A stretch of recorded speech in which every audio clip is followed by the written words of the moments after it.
Hello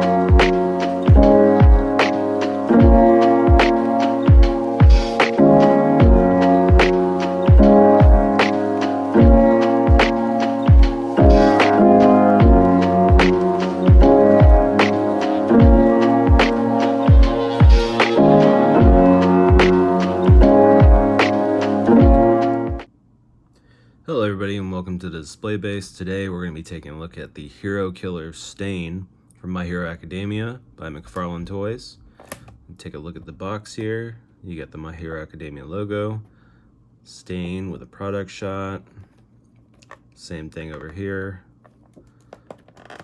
My Hero Academia logo, McFarlane Toys logo there, and on the back you got the larger product shot, information about the figure, and another Academia logo up there. This guy looks pretty cool. I picked him up at Walmart and I'm interested to take a look at him because he's definitely in a larger scale than, or at least a larger size than most anime figures I'm used to.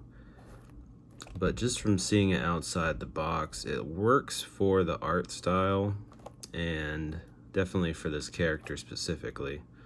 So let's break it open and take a look. Alright, we got this guy out of the box. Taking a look at him, he comes with a katana and a McFarlane base here.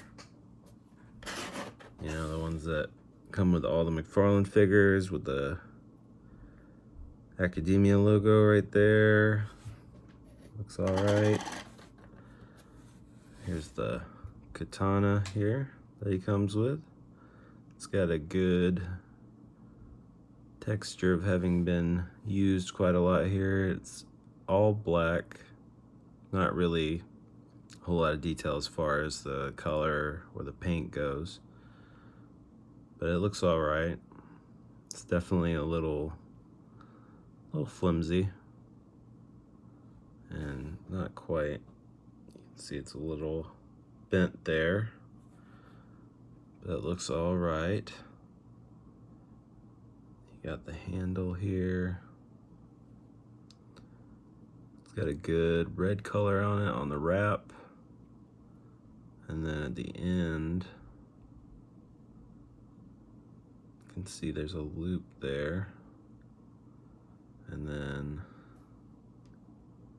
sort of tied right here into this little black piece. Looks cool. And we have the figure, which right off the bat he sort of stands really weird. Kind of have to, he just kind of stands like that. He's a little uneven, but he stands nonetheless. Take a look at him.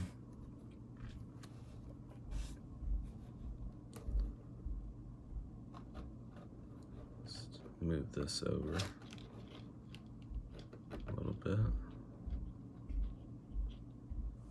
There we go. Let's get some great detail. He's definitely true to the show. This crazy scarf. Well, I guess that's his face wrap thing going on here, and the scarf. Looking pretty cool. His hair, it's definitely styled correctly and matches the source material as far as I'm concerned. Got his big old feet here. He's got these weapons that are sort of molded in. You can't use them, which is not great, but it's whatever. And they're not really even painted, they're just sort of the same blue plastic. It'd be a little bit more forgivable if they were painted, because I mean, he's using this katana and then a bunch of blue knives and stuff. Like, what? You have these throwing knives that are painted and molded onto these leg holster strap things here.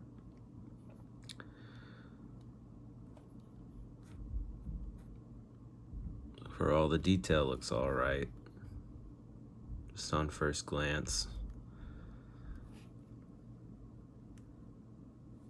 This looks cool. Pretty cool. It's pretty soft. Doesn't feel like it's gonna break off or anything. Could be softer, but you know, it's all right.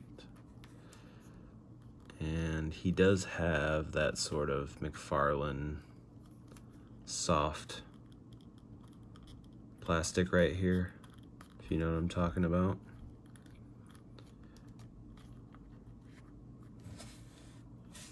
We got some, see his face. Face is definitely, I guess the head in general is definitely the standout for me here, because the detail on it is really pretty great. He looks sick. And it's definitely true to the show. They got the hair all crazy.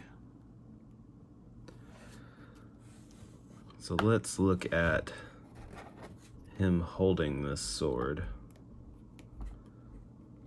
See how easy this is to get in here. A little hard at first, but there you go.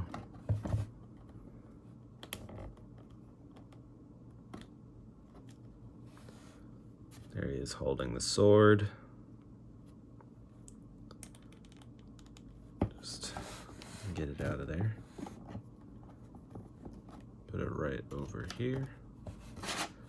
And you can use the base on either foot. Goes in a little snug. But he'll stand like that.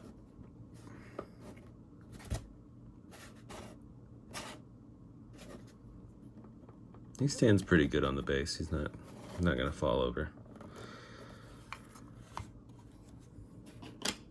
Alright, and now let's take a look at the articulation. You can see his head is on this like bent neck. He's all hunched over already, which is I mean, that's how the character is, so that's just how it is, I guess. I mean, he's not great in articulation here. You can go up that much, down that much, pretty limited because of the scarf, the hair, I mean, the mask as well is back there, stopping that. And you can sort of look around like that a little bit, rotation about that much on each side. Not amazing. The arms, they'll come out a good amount all the way, and maybe even a little bit more, up a little bit past it. Him in the T-pose there.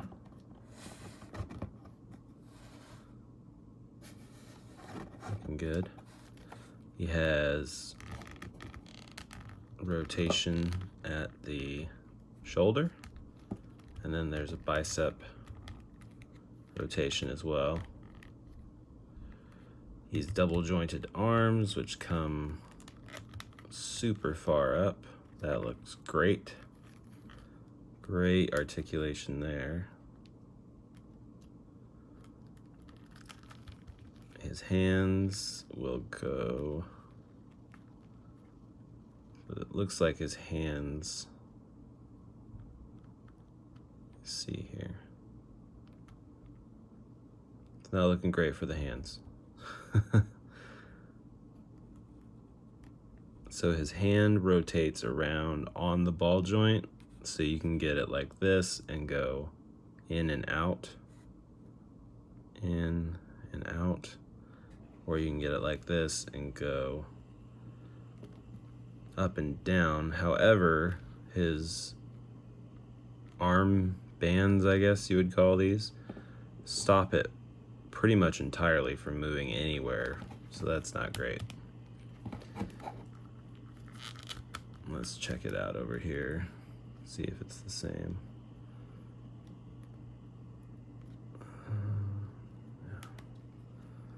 I guess you kind of have to mess around with it, so you can see, if you can,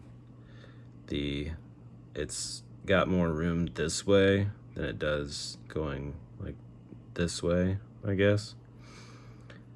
So you have more movement when you move this way, so going up and down. So if you could rotate the joint, I guess, for this, then you get more movement out of this way as well. As far as movement in the torso, there really isn't any. He's got no diaphragm cut, no ab crunch. He's got a waist cut that moves around a little bit, but I mean, he's not really going forward. It's not really an option here. And not really backwards. He's not moving much there. Oh, that didn't sound good. See that waist? Okay, it was just a little tight. He's got rotation at the waist. About that much, you know. Pretty good. It's all right. Where's the legs? Let's see. They go out super far. He's in a full split, pretty much there. There you go. You can see that. They feel good as well. The joints in there, they're like loose but also tight at the same time, like they're holding their place. And he'll kick forward that much with the big boot action. He has double jointed knees, which go about that far. He's got pretty thick legs, so I think it looks like it's being stopped by the top of the boot right here.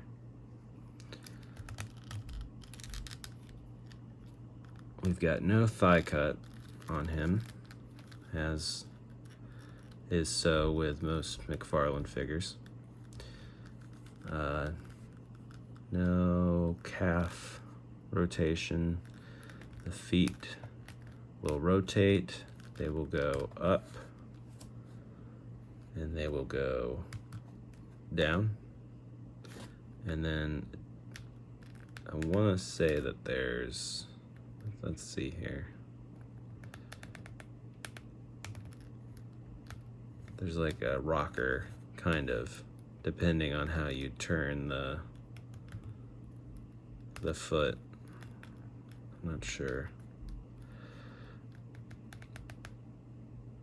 You can see it goes, sort of goes in when you do that, and out. Yeah.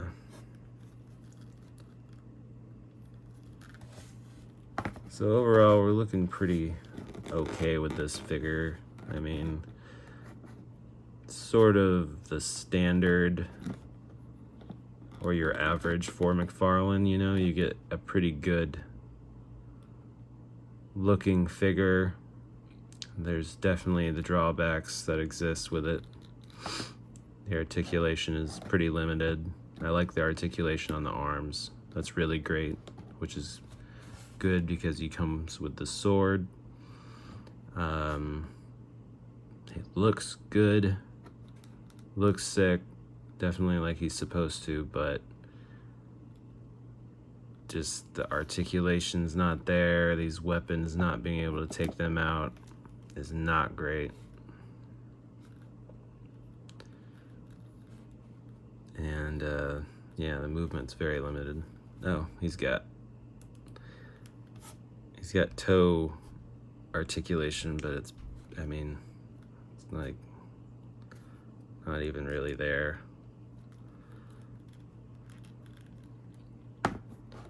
I would say if you were into this character or My Hero and you absolutely needed this figure, then I guess you could pick it up. But for anybody else, I would say do not pick it up. Maybe get like an import version, which is gonna have a lot better articulation. Probably be more expensive, but it would probably be worth it. Definitely, I think I paid $20 for this, and definitely could have paid less for what I got here. And that's gonna be it for the articulation. So I'll sit them up there and we'll get some comparisons here. We have Figure Arts Spike Spiegel, so you can get sort of a size comparison on an import figure. We have, this is sort of just by me here, the McFarlane Johnny Silverhand right there for another McFarlane toy comparison. McFarlane just has his own, it's not even his own scale, it's just he makes 7-inch figures. I don't know. I know he has that mentality of putting more plastic in the box, but it's just hard to fit him with some things. Get these guys out of here. All right. Overall, not great. That's gonna be it for today with this guy. If you guys liked what you saw, if you could give me a like and a subscribe if you want to see more. And I'll see you next time. Peace.